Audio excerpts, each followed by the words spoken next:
Every time you lose your temper, you are handing the remote control of your life directly over to your enemies. Reacting emotionally makes you predictable. It provides anyone trying to provoke you with a shortcut to your nervous system. Recall a specific time recently when a minor provocation got under your skin, a driver cutting you off, or a sharp comment from a coworker. In that moment of reaction, they pushed a button, and you provided the exact response they wanted. Today, we are going to restructure that response.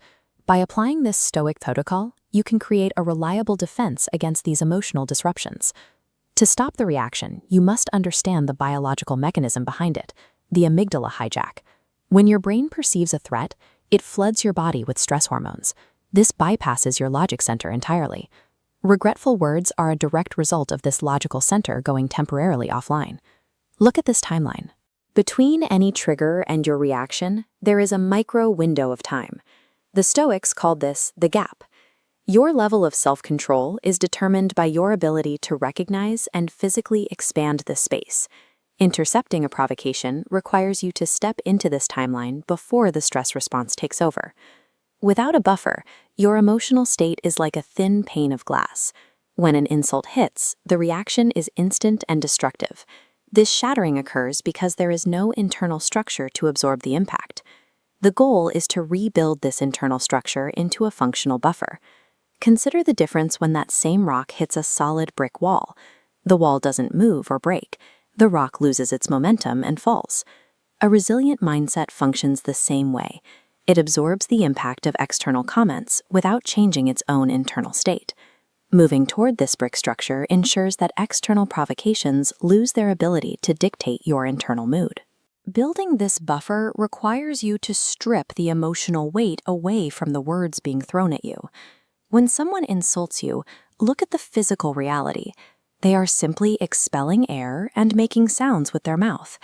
Those sounds only carry weight if you choose to translate them into a personal attack. The next time someone tries to provoke you, observe them as a biological event, a person making meaningless physical movements and noise. Behavioral sequence. Do not respond immediately. Take one deep breath. This physical act forces the biological pause necessary to re-engage your logic center. Use that pause to run through this 3-step checklist. Breathe, pause, ask. Ask yourself, will reacting to this improve my life, or does it only serve the other person's desire for a reaction? If the reaction serves no purpose, choose silence. Remain calm and maintain a neutral expression. Silence changes the power dynamic. When the other person fails to get the reaction they expected, their influence over the situation evaporates. Choosing not to engage is a clear demonstration of autonomy. It proves that your emotional state is your own, not theirs. This sequence puts the remote control of your life back into your hands. Consistent use of the mental buffer and deliberate silence allows you to maintain composure, regardless of how others behave. To commit to this shift in behavior, drop a comment below saying, "I control my reactions." Subscribe to continue developing these practical strategies for high-pressure situations. I will see you in the next video.